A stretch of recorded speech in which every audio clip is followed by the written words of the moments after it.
Chapter 26. The Story Club is Formed. Junior Avonlea found it hard to settle down to humdrum existence again. To Anne in particular, things seemed fearfully flat, stale, and unprofitable after the goblet of excitement she had been sipping for weeks. Could she go back to the former quiet pleasures of those far-away days before the concert? At first, as she told Diana, she did not really think she could. "I'm positively certain, Diana, that life can never be quite the same again as it was in those olden days," she said mournfully, as if referring to a period of at least 50 years back. "Perhaps after a while I'll get used to it, but I'm afraid concerts spoil people for everyday life. I suppose that is why Marilla disapproves of them. Marilla is such a sensible woman. It must be a great deal better to be sensible, but still I don't believe I'd really want to be a sensible person, because they are so unromantic. Mrs. Lynde says there is no danger of my ever being one, but you can never tell. I feel just now that I may grow up to be sensible yet. But perhaps that is only because I'm tired. I simply couldn't sleep last night for ever so long. I just lay awake and imagined the concert over and over again. That's one splendid thing about such affairs. It's so lovely to look back to them." Eventually, however, Avonlea school slipped back into its old groove and took up its old interests. To be sure, the concert left traces. Ruby Gillis and Emma White, who had quarreled over a point of precedence in their platform seats, no longer sat at the same desk, and a promising friendship of 3 years was broken up. Josie Pye and Julia Bell did not speak for 3 months, because Josie Pye had told Bessie Wright that Julia Bell's bow when she got up to recite made her think of a chicken jerking its head, and Bessie told Julia. None of the Sloanes would have any dealings with the Bells, because the Bells had declared that the Sloanes had too much to do in the program, and the Sloanes had retorted that the Bells were not capable of doing the little they had to do properly. Finally, Charlie Sloane fought Moody Spurgeon McPherson, because Moody Spurgeon had said that Anne Shirley put on airs about her recitations, and Moody Spurgeon was licked. Consequently, Moody Spurgeon's sister, Ella May, would not speak to Anne Shirley all the rest of the winter. With the exception of these trifling frictions, work in Miss Stacy's little kingdom went on with regularity and smoothness. The winter weeks slipped by. It was an unusually mild winter, with so little snow that Anne and Diana could go to school nearly every day by way of the Birch Path. On Anne's birthday they were tripping lightly down it, keeping eyes and ears alert amid all their chatter, for Miss Stacy had told them that they must soon write a composition on A Winter's Walk in the Woods, and it behooved them to be observant. "Just think, Diana, I'm 13 years old today," remarked Anne in an odd voice. "I can scarcely realize that I'm in my teens. When I woke this morning it seemed to me that everything must be different. You've been 13 for a month, so I suppose it doesn't seem such a novelty to you as it does to me. It makes life seem so much more interesting. In 2 more years I'll be really grown up. It's a great comfort to think that I'll be able to use big words then without being laughed at." "Ruby Gillis says she means to have a beau as soon as she's 15, said Diana. "Ruby Gillis thinks of nothing but beaux," said Anne disdainfully. "She's actually delighted when anyone writes her name up in a take notice for all she pretends to be so mad. But I'm afraid that is an uncharitable speech. Mrs. Allan says we should never make uncharitable speeches, but they do slip out so often before you think, don't they? I simply can't talk about Josie Pye without making an uncharitable speech, so I never mention her at all. You may have noticed that. I'm trying to be as much like Mrs. Allan as I possibly can, for I think she's perfect. Mr. Allan thinks so too. Mrs. Lynde says he just worships the ground she treads on, and she doesn't really think it right for a minister to set his affections so much on a mortal being. But then, Diana, even ministers are human, and have their besetting sins just like everybody else. I had such an interesting talk with Mrs. Allan about besetting sins last Sunday afternoon. There are just a few things it's proper to talk about on Sundays, and that is one of them. My besetting sin is imagining too much and forgetting my duties. I'm striving very hard to overcome it, and now that I'm really 13, perhaps I'll get on better." "In 4 more years we'll be able to put our hair up," said Diana. "Alice Bell is only 16 and she's wearing hers up, but I think that's ridiculous. I shall wait till I'm 17. "If I had Alice Bell's crooked nose," said Anne decidedly, "I wouldn't—but there, I won't say what I was going to because it was extremely uncharitable. Besides, I was comparing it with my own nose, and that's vanity. I'm afraid I think too much about my nose ever since I heard that compliment about it long ago. It really is a great comfort to me. Oh, Diana, look, there's a rabbit. That's something to remember for our woods composition. I really think the woods are just as lovely in winter as in summer. They're so white and still, as if they were asleep and dreaming pretty dreams. I won't mind writing that composition when its time comes, sighed Diana. I can manage to write about the woods, but the one we're to hand in on Monday is terrible.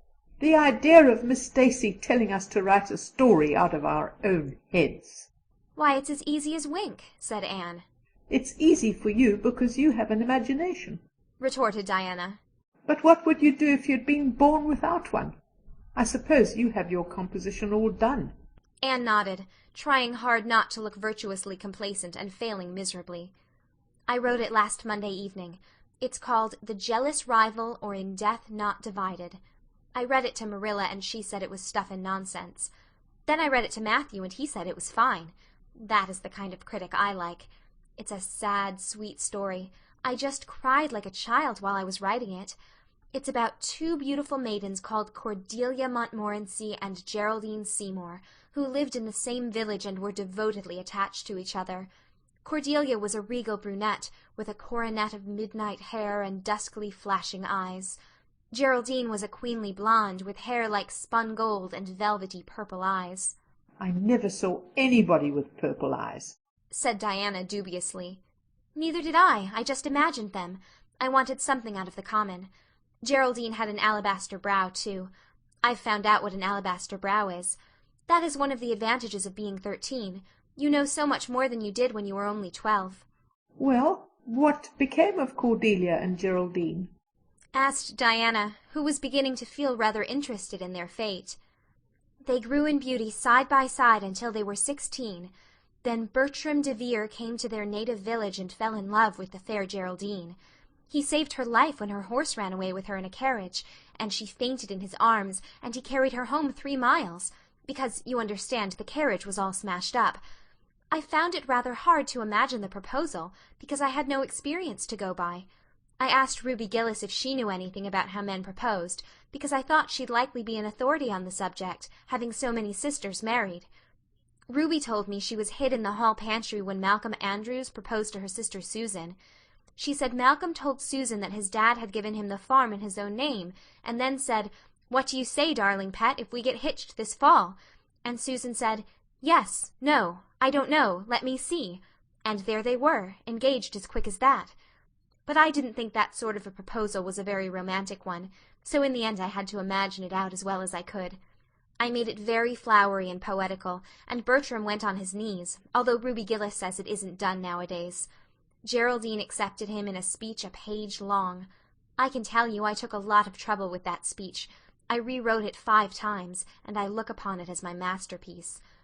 Bertram gave her a diamond ring and a ruby necklace, and told her they would go to Europe for a wedding tour, for he was immensely wealthy. But then, alas, shadows began to darken over their path. Cordelia was secretly in love with Bertram herself, and when Geraldine told her about the engagement she was simply furious, especially when she saw the necklace and the diamond ring. All her affection for Geraldine turned to bitter hate, and she vowed that she should never marry Bertram. But she pretended to be Geraldine's friend the same as ever. One evening they were standing on the bridge over a rushing, turbulent stream, and Cordelia, thinking they were alone, pushed Geraldine over the brink with a wild, mocking "Ha, ha, ha!" But Bertram saw it all, and he at once plunged into the current, exclaiming, "I will save thee, my peerless Geraldine." But alas, he had forgotten he couldn't swim, and they were both drowned, clasped in each other's arms. Their bodies were washed ashore soon afterwards. They were buried in the one grave, and their funeral was most imposing, Diana. It's so much more romantic to end a story up with a funeral than a wedding. As for Cordelia, she went insane with remorse and was shut up in a lunatic asylum. I thought that was a poetical retribution for her crime. How perfectly lovely, sighed Diana, who belonged to Matthew's school of critics. I don't see how you can make up such thrilling things out of your own head, Anne. I wish my imagination was as good as yours. It would be if you'd only cultivate it, said Anne cheeringly. I've just thought of a plan, Diana. Let you and me have a story club all our own and write stories for practice. I'll help you along until you can do them by yourself. You ought to cultivate your imagination, you know. Miss Stacy says so. Only we must take the right way. I told her about the haunted wood, but she said we went the wrong way about it in that. This was how the Story Club came into existence. It was limited to Diana and Anne at first, but soon it was extended to include Jane Andrews and Ruby Gillis, and one or two others who felt that their imaginations needed cultivating. No boys were allowed in it, although Ruby Gillis opined that their admission would make it more exciting, and each member had to produce one story a week. "It's extremely interesting," Anne told Marilla. "Each girl has to read her story out loud and then we talk it over. We are going to keep them all sacredly and have them to read to our descendants. We each write under a nom de plume. Mine is Rosamond Montmorency. All the girls do pretty well. Ruby Gillis is rather sentimental. She puts too much love-making into her stories, and you know too much is worse than too little. Jane never puts any, because she says it makes her feel so silly when she had to read it out loud. Jane's stories are extremely sensible. Then Diana puts too many murders into hers. She says most of the time she doesn't know what to do with the people, so she kills them off to get rid of them. I mostly always have to tell them what to write about, but that isn't hard, for I've millions of ideas." "I think this story-writing business is the foolishest yet," scoffed Marilla. "You'll get a pack of nonsense into your heads and waste time that should be put on your lessons. Reading stories is bad enough, but writing them is worse."